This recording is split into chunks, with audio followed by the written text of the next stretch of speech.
სალომე ზურაბიშვილი დიდ ბრიტანეთშია და სანქციებზე მომუშავე სახელმწიფო მინისტრს ხვდება. მეხუთე პრეზიდენტი ევროპულ ქვეყნებში ერთი მთავარი გზავნილით ჩავიდა. გაძლიერდეს წნეხი ქართულ ოცნებაზე და გაფართოვდეს ფინანსური სანქციები. სტივ დაუთი ამ პასუხისმგებლობით ივანიშვილის პარტიას დიდი ხანია აფრთხილებს. ჯერ კიდევ დეკემბერში ის მაკა ბოჭერიშვილთან შეხვედრის შემდეგ წერდა, რომ ბრიტანეთს პოლიციის ძალადობასა და უკანონო დაკავებებზე რეაგირება ექნებოდა. ერთი თვის წინ კი თქვა, რომ ოცნება დემოკრატიულ კურსზე დაბრუნების სურვილს საერთოდ აღარ აჩვენებს. ამიტომ არ არის გამორიცხული ბრიტანეთის რეაქცია ზურაბიშვილის ლონდონში ჩასვლის შემდეგ უფრო დაჩქარდეს.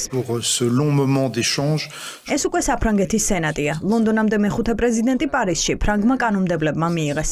საქართველოს შესახებ გამართულ დისკუსიაზე ზურაბიშვილმა ევროპელ პოლიტიკოსებს უთხრა, რომ ახლა ქვეყანაში მმართველობის რუსული ავტორიტარული მოდელი ღალიბდება. ჰკითხეს ივანიშვილზე. Juste avant de M. Ivanishvili. როცა ჩვენ საქართველოში მისიით ვიყავით, იქ მოხდა მნიშვნელოვანი მოვლენა. ეს იყო ბატონი ივანიშვილის პირველი საჯარო გამოსვლა დიდი ხნის შემდეგ. როგორია მისი როლი? იქ გრძნობა, რომ ის კვლავ კულისებიდან მართავს ქვეყანას.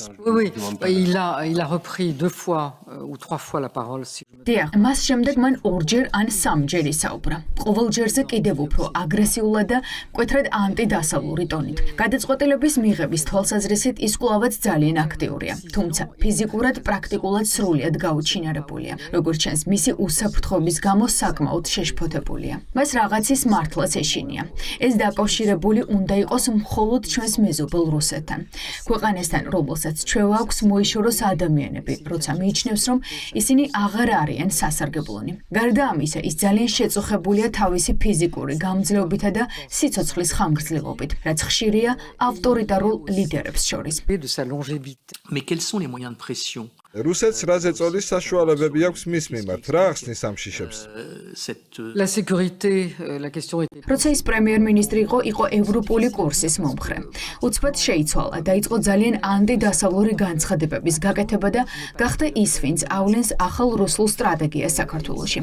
ამის მიზეზი შეიძლება იყოს ის 30 წელი, რაც რუსეთში გაატარა საბჭოთა კავშირის დაშლის და შემდგომ წლებში, სადაც დააგროვა თავისი სიმდიდრე. ალბათ აქ არის პასუხი. Très directement. ქართული ოცნების მხოლოდ რუსეთთან ანგარიშვალდებულების დასტურად ფრანგმა დეპუტატმა თბილისში ვიზიტი და ირაკლი კობახიძესთან შეხვედრა გაიხსენა. მისი მონათხრობით ოცნების ლიდერს დახურულ კარს მიღმა მოთხოვეს დიალოგი ოპოზიციასთან და ახალი არჩევნები ლეგიტიმურობის დასამტკიცებლად. კობახიძემ კი, რომელიც საჯაროდ ყველა ოპონენტს მასში საჯარო დისკუსიაზე იწვევდა, პარტნიორის შემოთავაზებაზე კატეგორიული უარი თქვა. Nous en avons parlé avec le Premier ministre Kobakidze. არჩევნების შემდეგ ჩვენი ვიზიტის დროს საქართველოში დიალოგის დამყარება შევეცადეთ. თუმცა ქართული ოცნებისთვის ეს სრულიად მეუღებელია.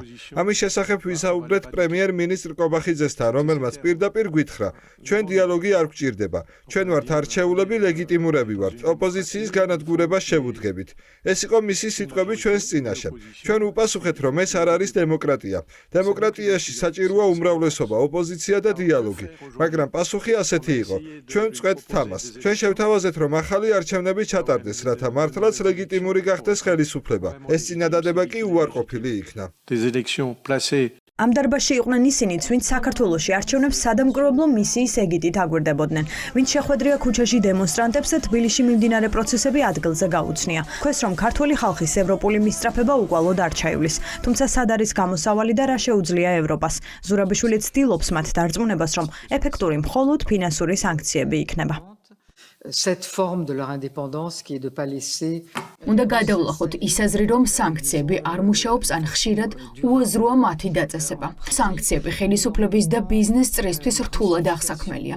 კარგად იციან, რას ნიშნავს ეს და რა შედეგები შეიძლება მოჰყვეს მათთვის. ამიტომ მე ვფიქრობ, რომ ზეწოლა უნდა გაძლიერდეს.